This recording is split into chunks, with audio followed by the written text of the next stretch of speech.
Good morning or good evening, depending upon where you're joining us from today. My name is Carol Urbano, and welcome to this edition of the MIT Chat. I'm your host today from the MIT Museum, and I'm going to introduce us to our featured speaker today. Fatima Husain, our very own curiosity correspondent. She might look very familiar to many of you who have seen the Home Labs videos or some of the challenge videos. In addition to her role as a curiosity correspondent, Fatima is a geobiology and astrobiology researcher in the Summons Lab here at MIT. And today she's going to talk with us about exploring Earth and other planets for ancient life. So welcome, Fatima. Thank you so much, Carol, for the kind introduction. I'm really excited to speak with you all today about my background and the stuff that I do outside of making videos as a curiosity correspondent here at MIT. So when I'm not making videos in the lab, I am on a quest to explore ancient Earth and what it was like and other planets for life, which I think are some really, really exciting questions. So let's dig in. So to begin, I wanted to give you a little context about who I am and how this background even started, because I want to show you that there is no one-size-fits-all approach to doing this type of interdisciplinary study. So I started out as a kid who was so interested in gardening and plants. So that's a picture of me in a flowery field in Houston, Texas, which is where I was born, to two parents who immigrated here to the US from Pakistan. So I was interested in gardening and flowers and the natural world. And my parents were kind enough to give me a little itty bitty gardening plot when I was really little. And I used to toss all sorts of seeds and bulbs in there, not reading the instructions, not following the book by any means, and just seeing what popped up and grew. And soon I became really, really curious about the mechanics and the science behind all of it. So that led me to Brown University, which is a medium-sized college just a little bit outside of Massachusetts in the smallest state in the United States, Rhode Island. So in Rhode Island, I went to Brown University and I had the chance to study something called geochemistry. So that's the chemistry of the Earth and the natural world. So that was within the geology department. So people study rocks and the inside of the planet and other planets and all that amazing stuff in that department. And I was just focused on the chemistry part of it. And I had the opportunity when I was a sophomore to join a lab and do some hands-on research. So remember, I used to be digging my hands in the dirt, getting totally immersed in science as a little kid, looking at bugs, looking at the creepy crawlies, looking at flowers. So I finally had this opportunity to get into the lab and do science and do it in a controlled environment where we were reading the instructions, where we were following the book, and we were trying to answer some really important questions about how the climate has changed over time. So if we look outside today in Cambridge, Massachusetts, which is where I'm located right now, right outside of MIT, it's cloudy out. I'm looking out the window and it's totally cloudy. So the weather is the conditions we're experiencing right now, but the climate is these long-term weather trends. But humans have only been around for a really small part of Earth's history. So we don't have written records about how climate changed over the past, thousands of years behind us. So part of what we do with the chemistry is we're looking for little molecules or little signals that might be able to tell us how climate's changed over time. So that's the kind of research I got to do at Brown. And I specifically focused on a mountainous region in Alaska, which is super far north of us. And I got to study how it changed over the past 12,000 years. So that was really, really exciting. Getting into that kind of research really fully immersed me in geology. Before I actually started studying geology, I initially started out as a pre-med student. I thought, okay, I'm good at science. I love tweaking with things. I love getting my hands dirty. I like a bunch of different circumstances in each situation. I like a lot of moving parts. So I was like, obviously I should be a doctor. And my parents were totally gung-ho about it and really supportive. So I started out in pre-med, but then eventually realized there's another way I can study all of that. And that was geochemistry. So after joining that lab and getting the opportunity to do that amazing research where you're studying the chemistry of life and the chemistry of the natural world, I started to realize that there were some really cool questions we could begin to answer using this kind of interdisciplinary study. So remember, I'm studying geochemistry, and that's a amalgamation of two words, geology and chemistry. So you're super, super interdisciplinary in that. And you can start to look at the natural environment. So you can see in the picture in the middle of the screen, there's a little person looking up at these gigantic features around her. That's me in Iceland looking at basalt columns, which form in really unique environments. And I got to figure out, oh, there's a lot of cool chemistry and a lot of cool stories behind how that happens. And that led me to ask some bigger questions about Earth. So how did the Earth change over time? What enabled us to get to where we are today? And you can start to actually ask within the realm of geochemistry and geobiology and all these other cool related fields, you can start to ask the same questions of other planets like Mars, which is in the top right corner of my screen. So I got so excited about this information that I was learning and synthesizing, and it just was an explosion of wonder, really, for me. And it was like the coolest time of my life, just asking questions left and right and figuring out that if we combine a lot of different fields and combine a lot of disciplines, we actually have a chance at answering those. So I loved talking about it and loved telling my parents all about it and my grandparents and my family in Pakistan and all my friends in college and my friends from high school and everyone. But I was noticing that they weren't really getting it. So I took a brief foray right after I graduated from my undergraduate school, Brown, to come to MIT and to actually study communicating that science. So when I came here, I was really initially intending to learn how to communicate about earth science, but I learned how to chat with different folks about all sorts of other sciences and write about them. But at the end of the day, I was still definitely interested in earth science. And when I got to MIT on my first day for orientation, I get to go to the science writing lab where I was going to spend the next few months of my life. I got to my locker and it had my name and it had a couple stickers on it. And one of the stickers was a NASA sticker. And I think that that was really a foreshadowing of the kind of work I was going to do after grad school. And again, I didn't put that there. They were already there. So I really think that there was a lot of fate and kismet involved in kind of pushing me towards my future research and the kind of work I do now. So right after graduating, I had the opportunity to join the Summons Lab, which studies geo and astrobiology. And you can see me on the far left and my amazing colleagues in this entire photo. But in the middle, there's a fantastic smiling man, and we're all surrounding him. And that's Professor Roger Summons. And he's my biggest science inspiration. He's been studying geo and astrobiology for nearly his entire career and is really one of the leading people in the field. So it's absolutely so exciting to be a part of this lab and to think through questions with him and work with my amazing, amazing colleagues every single day. It's super, super exciting. So I want to talk a little bit about what geo and astrobiology really is. So I told you I started out in this field called geochemistry, but now I'm talking about biology, like what's changed here, what's different.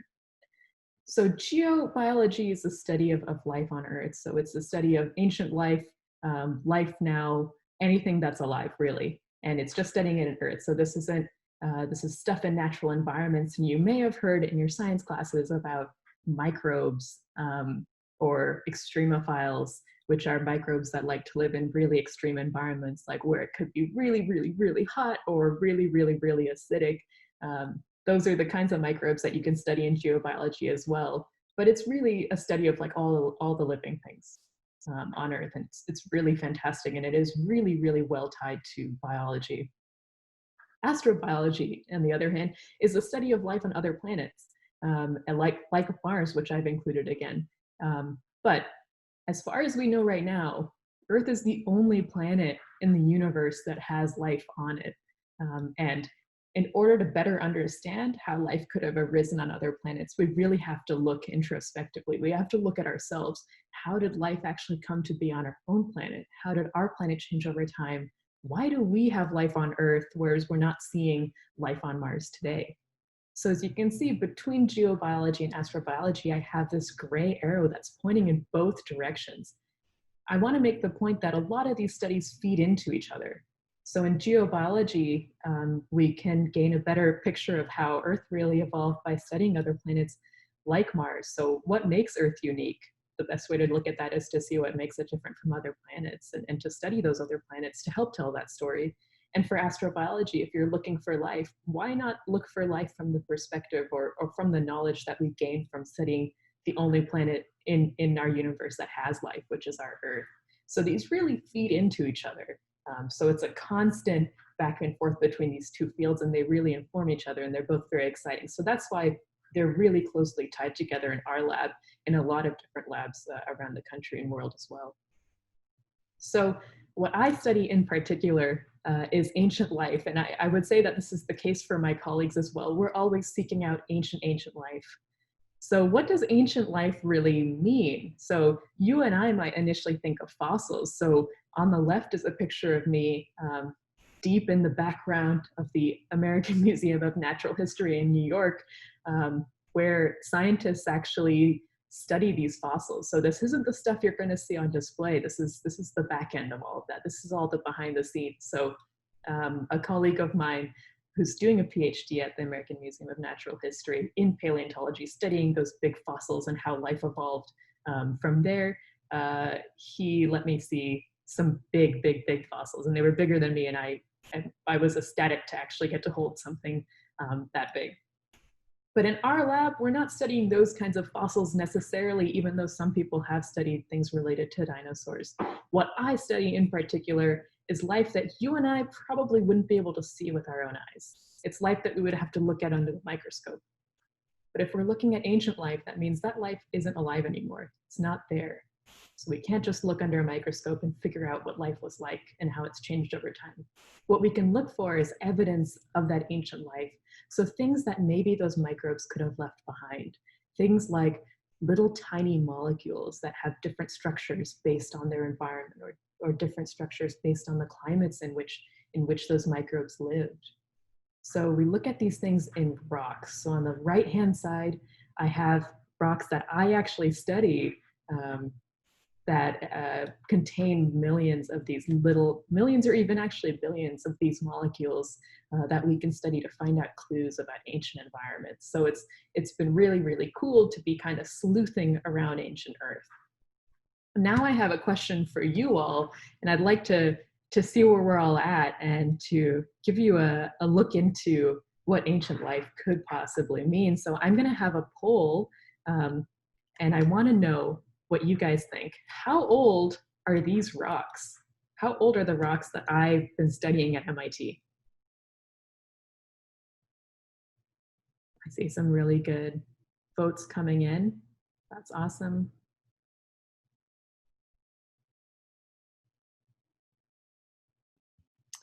Doesn't look like anybody fell for your 70 years, Fatima. Well, honestly, I'm glad to hear it. I hope we didn't just dissuade someone from voting that way. They're like, oops, I shouldn't vote that way now. It looks like we have a good number of votes in. So it looks like people are guessing mostly between 170,000 years all the way to 107 million years. But the winning vote, it looks like it is 1.7 million years. So let's see if you guys are right. All right, okay, poll is ended, fantastic. All right, so I wanted to give you an idea of what these ages really are, but you guys seem to be ahead of the curve and guess the right answer off the bat. But 70 years is like the age of my grandma. I'm not studying things that are 70 years old. I'm hanging out with them, actually. So that's my beautiful grandma in Pakistan, where she lives. So she's 70.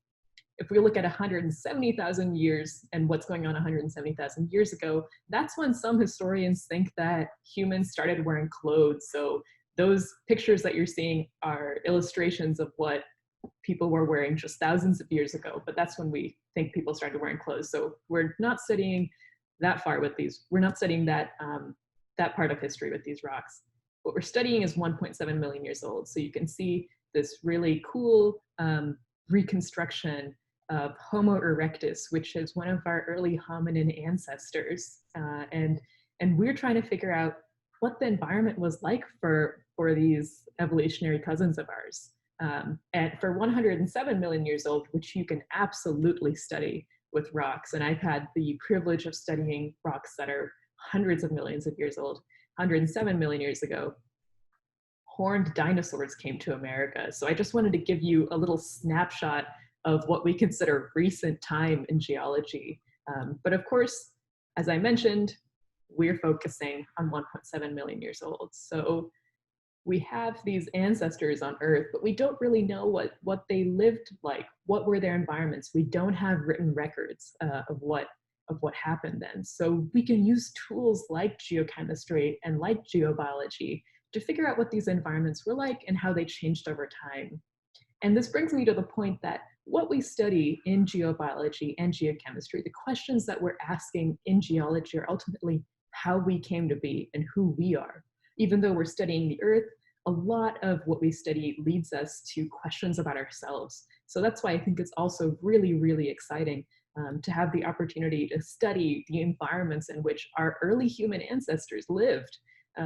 So this is Homo erectus. Once again, we're trying to figure out what was this landscape that Homo erectus lived in? What did it look like 1.7 million years ago? What were the environmental conditions that might have driven its evolution? What, was there water around? Were these folks, how were they eating? What were they eating? What was the climate like? What was the weather like? We're asking all sorts of big questions. And every time we answer one of these questions, we learn a little more about ourselves, which is really, really exciting. We use a lot of different complicated methods to do this. So even though we're asking questions that might seem simple off the bat, like who we are and how we came to be, and they just say, oh, it's so easy to ask, but in reality, they're incredibly difficult to answer. We use a ton of different methods in this lab, and these are just some of the pictures I've had the opportunity to take over the past 2 years while I'm doing work in the lab. So we use some really advanced instrumentation that requires a lot of chemistry knowledge to get, and we are analyzing microbes and their different components and the organic molecules that make them up. And we use those to tell stories about how the Earth changed over time. And I think that's really, really exciting. And we have a fantastic lab to do it with and fantastic colleagues that we're learning from. So none of this work that you see in these pictures could be done in isolation. I single-handedly cannot answer any of these questions, and neither can my colleagues.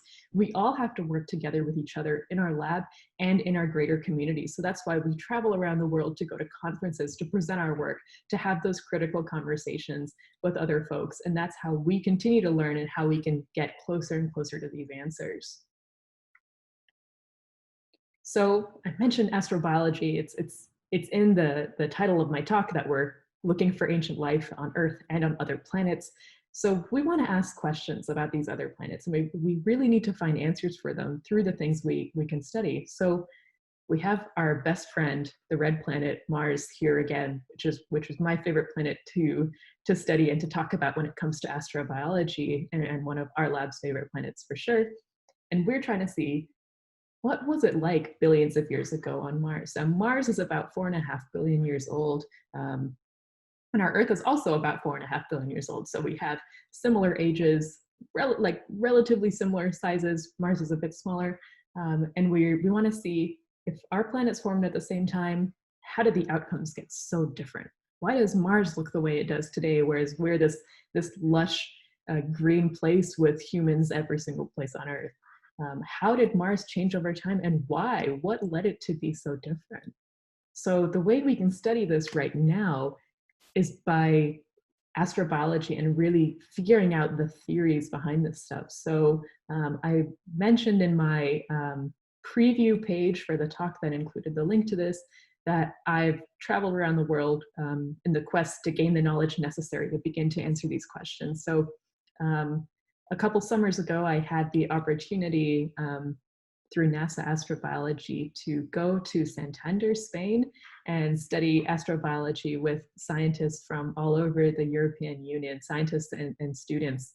And we got to have lectures in other languages and learn about how astrobiology could be studied around the world and what resources and skills people are bringing to the table, which was really, really exciting.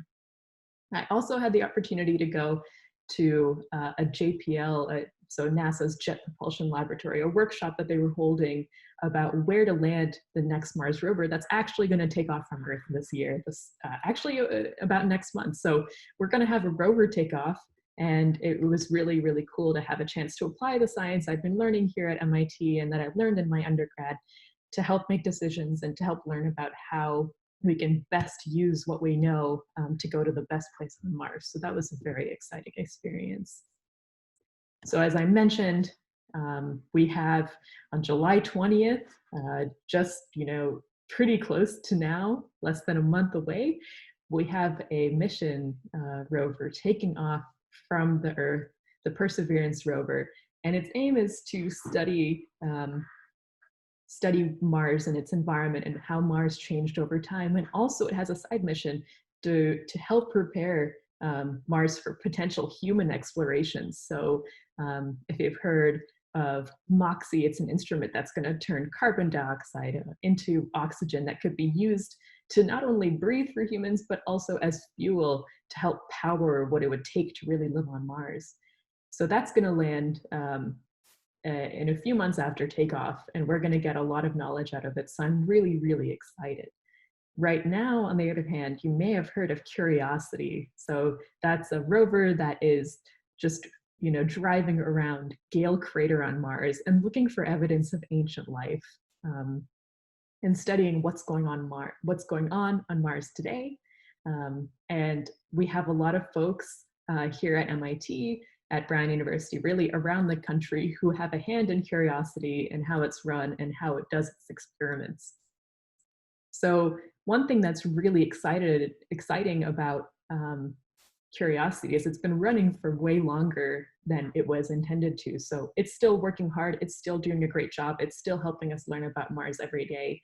But when we send a rover off the planet, that's usually it. It's not coming back. We don't get to come home and look at Mars samples very often. And that's something that's really exciting about the Mars 2020 mission and the Perseverance rover. It's actually going to be taking little samples from Mars.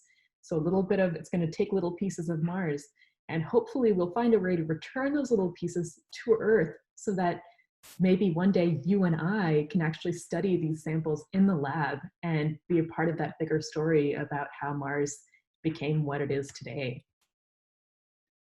So the Mars 2020 Perseverance rover is going to land in this site called Jezero Crater.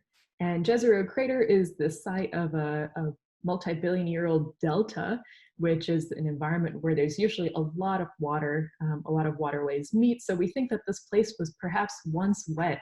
And we know from our studies of different deltas and places on Earth that deltas support a lot of life.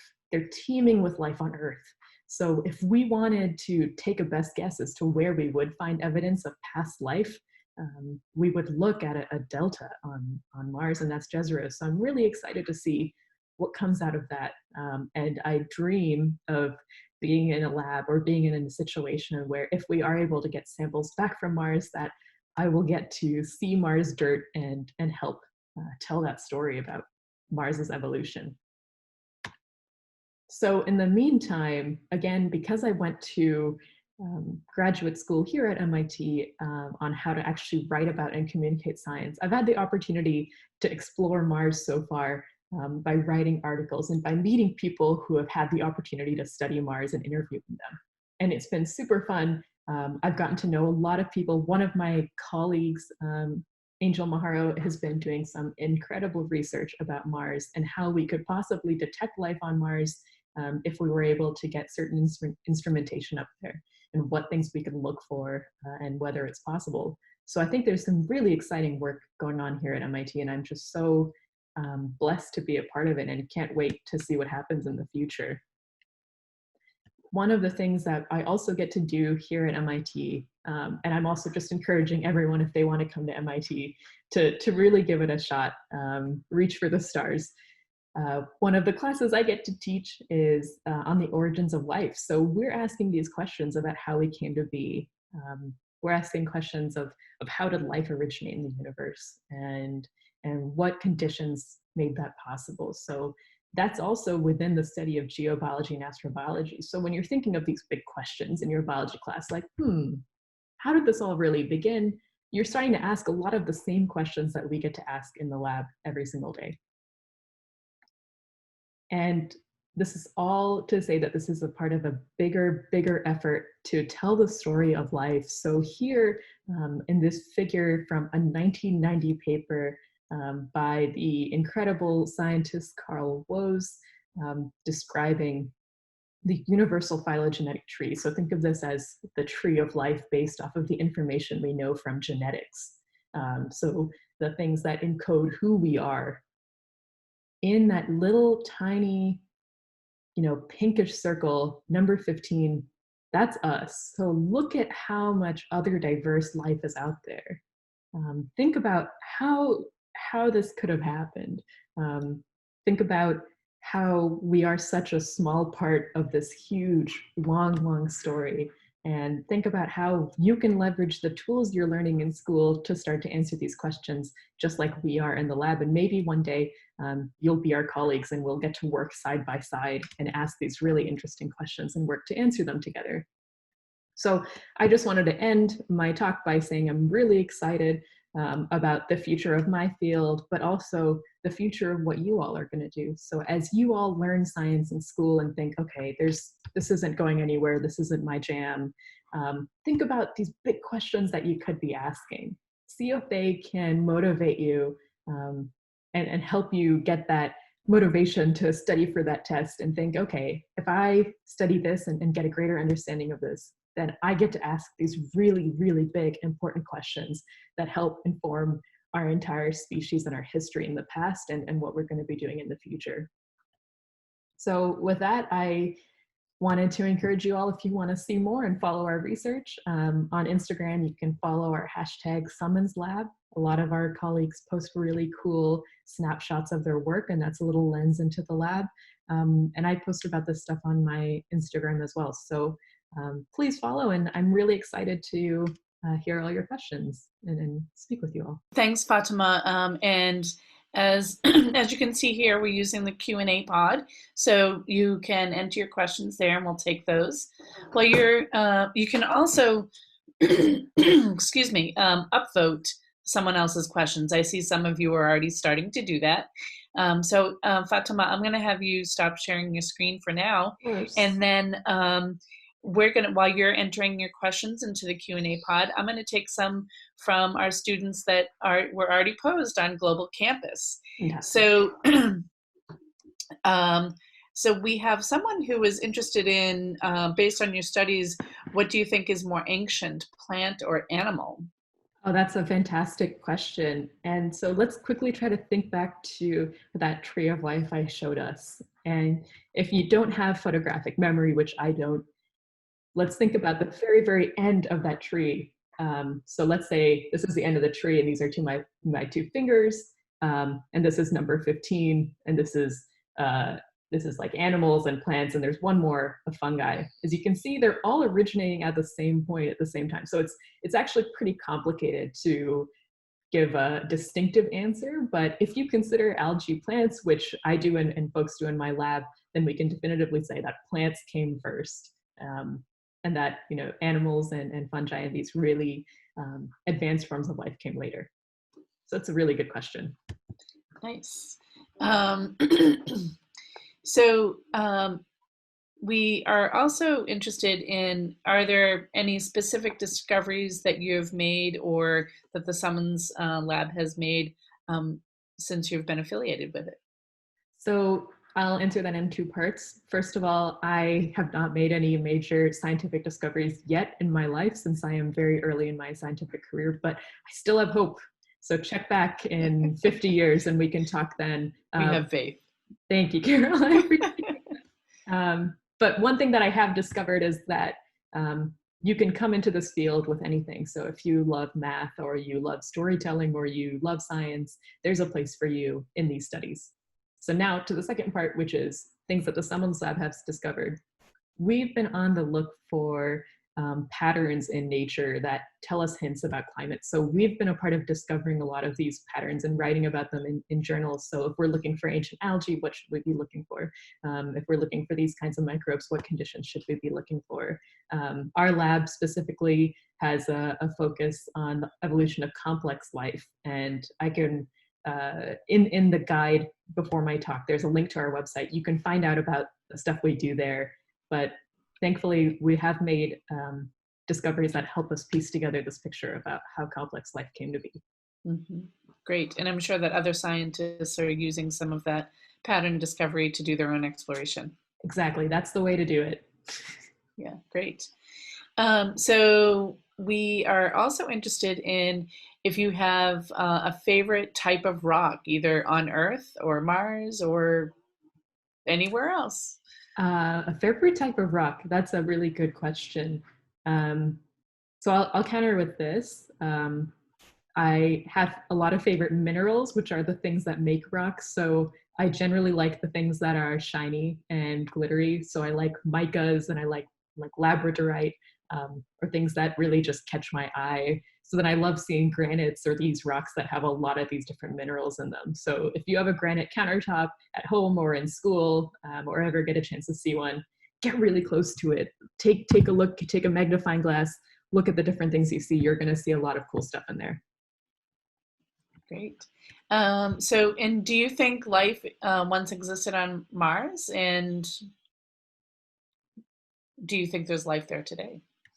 I don't think there's life there today on Mars, because Mars, as far as I'm aware, and there are going to be scientists who might think differently than me, but I personally think that the environment on Mars that we have today is pretty uninhabitable. So it's pretty inhospitable to life, and it's being bombarded by a ton of radiation.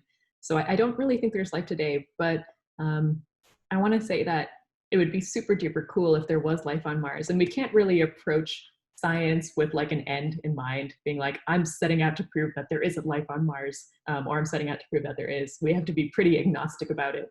But I would like to believe that if we find life, it's going to be in those environments where we know that there's where we know there's a lot of life on Earth. So I know that if we're going to find life, it's going to hopefully be really informed by what we study here. Not a big answer, but it would be cool if there was life for sure. Like I would like scream for sure. So I'm wondering what you think about the theory that there could be multiple universes. That's a good question.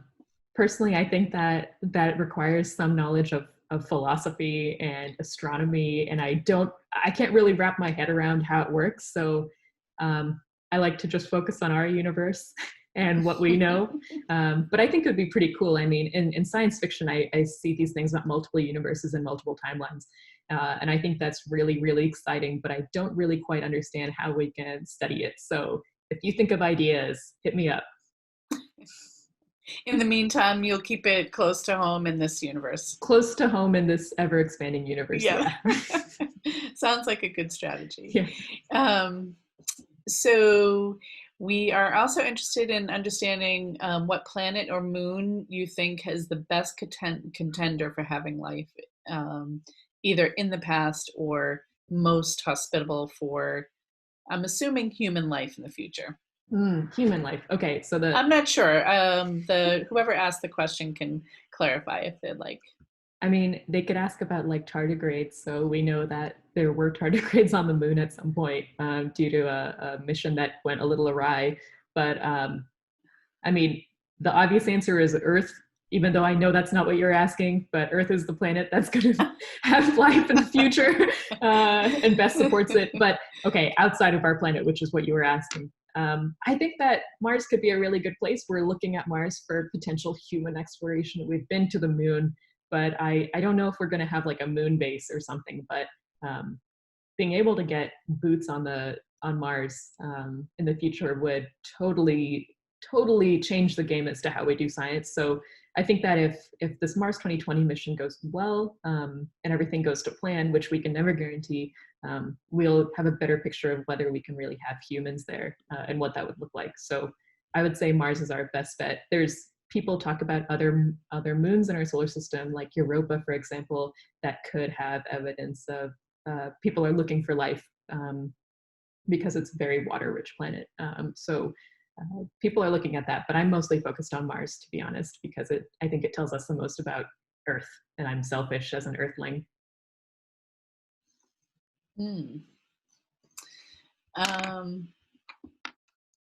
Great. Actually, it looks like somebody either is passionate about or fearful of chemistry. I'm not sure which, It's but they're usually wondering. both.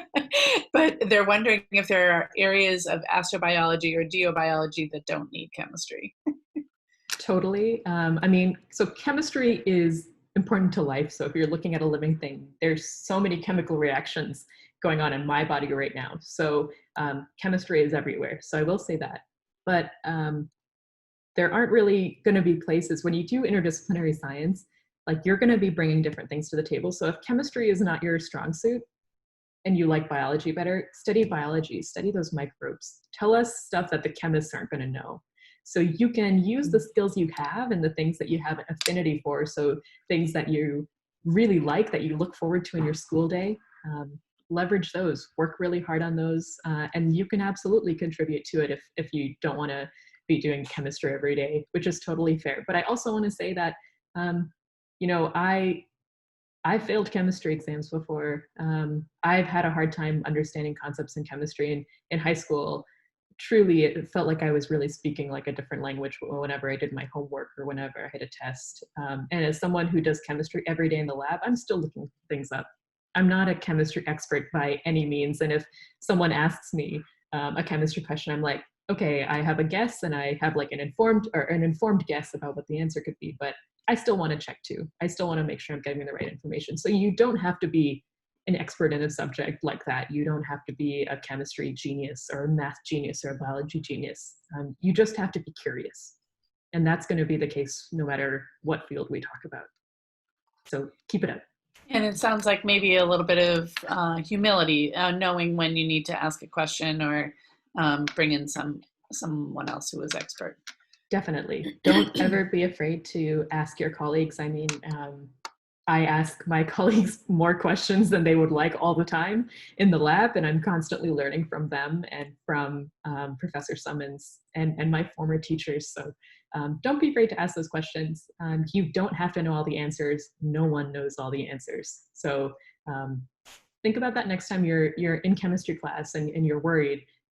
Say like, okay, I'm just gonna do what I can to understand this, and I'm gonna remember that even the scientists are pretty unsure sometimes. Mm-hmm. So I'm curious to know, if you could go to Mars, would you go, and where on Mars would you want to go? That's a really good question, and I haven't really thought about it because I'm such a lab rat and I've been like stuck in lab on Earth, so I can't even imagine. But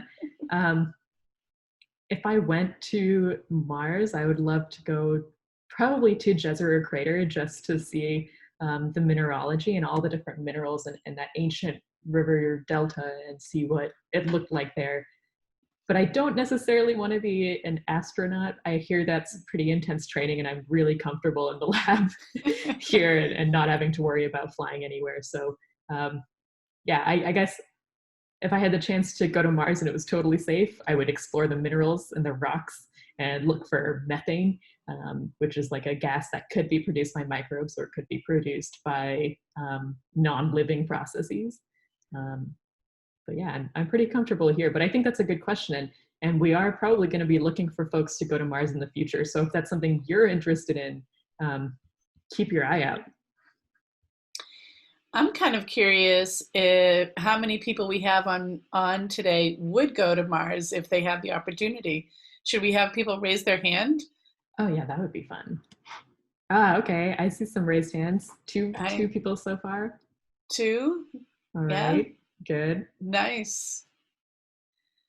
All right. Y'all are way more confident than me. I'm excited to see it. We're gonna keep those hands. Like maybe 1 out of 4, 1 out of 5 might be interested. That is amazing. And when you have those instincts, you got to run with them. Keep going for it. As you're next time you're studying, your motivation can be that you want to go to Mars or other places. Yeah, I think at this point we might want to just say, just get parental permission before you head out. Yes, ask your parents. Do not go to Mars alone. Yeah, Don't buddy sneak. system, definitely. Yeah, don't sneak around in space. Right. So we also have some questions about your work as a science communicator. So it Good. seems like you have this sort of two parts to the path of your career. One is as a researcher and really looking for early signs of life, but then again, also as a communicator. So do you want to talk a little bit about where that passion came from and what kinds of things you really like to talk about in terms of science? For sure. So my journey through writing and communicating started when I was really, really young. For my grade 2 talent show in elementary school in the middle of the country, I wrote a play and casted my classmates in it and made them perform my play. And it was a mystery, by the way. It was very suspenseful. And I think my parents had encouraged me to write and to practice my English skills because English was not actually my first language. My first language was Urdu, which is a language we speak in Pakistan. So my parents took every opportunity they could to encourage me to practice my writing and speaking in English. So that was really crucial. But yeah, since that play, I've been writing pretty much nonstop. I've written a lot of short stories and poetry and that stuff. So getting into communication was pretty natural because the way I justified it in my head was I'm storytelling, and instead of making up things in my head to do science communication, now I'm storytelling about facts that are in front of me and telling stories in science. So it was a pretty natural transition. So if you're interested in writing or science communication, take a writing class in school or try to write about science in your English essays, or spend a little more time on that biology lab report where you have to write and explain what you did. That was really how I honed those skills and eventually worked for the school paper when I was in college, and I worked as a science editor and wrote articles every 2 weeks about whatever I was curious about. And then it led me to MIT, and now I can't leave. Nice. So are you on your page on Global Campus? I know you shared some information about your work with Possibly, the Yes. podcast, the series. Is that still active? And I'm curious about where those questions come from. Maybe talk a little bit about what Possibly is, and then Sure. maybe we can have Rahi throw the link to it in there for folks that are interested. Sure. So Possibly is indeed active. We just had an episode run yesterday on Rhode Island's NPR station. So it's a radio show that airs weekly and answers questions about sustainability and things that people could be doing to live more sustainably and to think about the environment and what you could do to just, have a good impact on the earth. So we answer simple questions that listeners from all over Rhode Island submit to us. So at the end of each episode, we're like, if you have questions, here's our website, ask us questions, and we'll answer your sustainability questions in 4 minutes or less. So as part of that, I help train the reporters who are Brown undergraduate students to answer those questions and how they can do interviews and become journalists. And sometimes I even interview people myself and help write episodes, and you'll hear my voice on air. You won't see my face because it's radio, but I'm there. So it's a really fun thing that I've been doing and hope to continue to do for a while.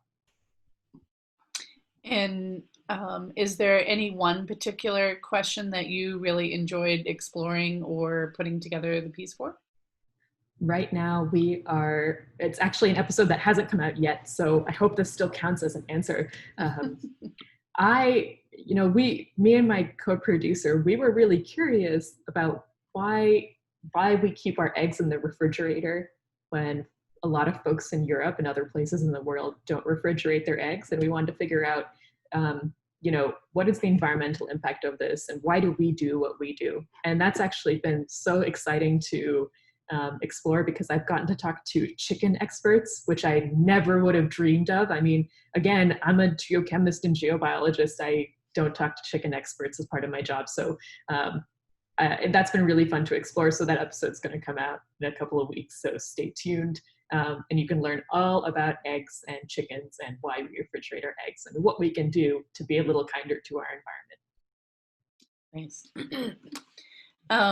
So I did want to pause here momentarily and just let folks in our audience today know that they can raise their hand if they'd like to ask a question verbally. So when you do that, I can unmute you so you can so you'll be able to ask Fatima your own question. So there's a few folks who are interested in your writing career. So both like who was it that inspired you to write, and then are there particular writers that you follow? So both of those things. Okay, so I mentioned in a previous answer that I started writing plays when I was really young. So as someone who was still learning the English language and getting a grasp on how best to communicate with other people, I picked up this like random book that just had a nice cover. And I was like, this is interesting and I'm going to read this book. And it turned out to be a collection of plays by George Bernard Shaw, who is a famous European playwright who writes comedies and dramas. So I think he's been the most influential writer to me. And whenever I am writing an email or trying to write an article, I'm like, how would George Bernard Shaw do this? And I really wish if I could travel back in time and meet anyone, it would be him. And who are people I follow today? I follow all of my colleagues who I graduated with from my writing program. So they're all young journalists, intrepid, finding the stories in everything. So I follow my colleagues, but I follow writers like David Quammen, who is a really fantastic nature writer, and Carl Zimmer, who writes the New York Times science pieces pretty often. I also love watching videos about science on the internet, and Science Girl is a really big influence for how we communicate in video. And she's actually, Diana, who is Science Girl, she's actually an MIT alum who studied physics, which is really exciting. So I get to learn about physics that way. And then I also just honestly, whenever I get a newspaper or get a chance to scan the web on my computer, I just go to the science section of whatever publication or newspaper I'm looking at, and I get to read those articles. And the best thing about it is you don't have to be a science person to read them. They're written for everyone. They're meant to be communicated with you, whether or not you know science. So there's no barriers there to actually accessing that, and it's really cool. And also, I love the National Geographic, because not only does it have amazing stories, it also has fantastic pictures. And I think that tells a lot about stories as well. It looks like Hassini has a question. Would you like to ask it? Who do you think inspired you the most, nature or humans? Ooh, okay, that's a really, really good question. I would say probably nature, because I kind of consider humans a big part of that, but nature got me first. I think looking at the creepy crawlies in that plot of dirt I started out digging in when I was a little kid really made me realize that we're not the only things here. There are other things on this earth that live and breathe and play a big role in what makes Earth what it is. So nature is definitely the coolest. And actually my background here, for this Zoom call is another shot of Iceland. It's actually it's where a lot of extremophiles would live. It's like a water source. I'm like leaning off the screen to show you my picture. But this is an environment where there's a lot of sulfur, which is an element that you may learn about in science class. And you and I, if we smelled sulfur like a rotten egg or something, we'd be like, oh, gross, I want to get away from that. I don't want to be near it. But in these kinds of environments, in Iceland and other places around the world, there are microbes that love it. And they love living there, and that's their whole life. And if you take that sulfur away from their environment, they won't be able to like it anymore. They're not going to be too happy. So I think nature inspired me because there are so many cool habitats around Earth and around our amazing planet that I'm like, oh my gosh, I definitely want to understand what's going on here a little bit better. So that was a good question. So definitely nature. Well, I want to thank you so much for joining us today and sharing your work, Fatima, on exploring ancient life. Thank you all for letting me share with you my background and what I study. So thank you so much, Carol, for organizing this. No problem. Thanks for joining us. Thanks, everyone.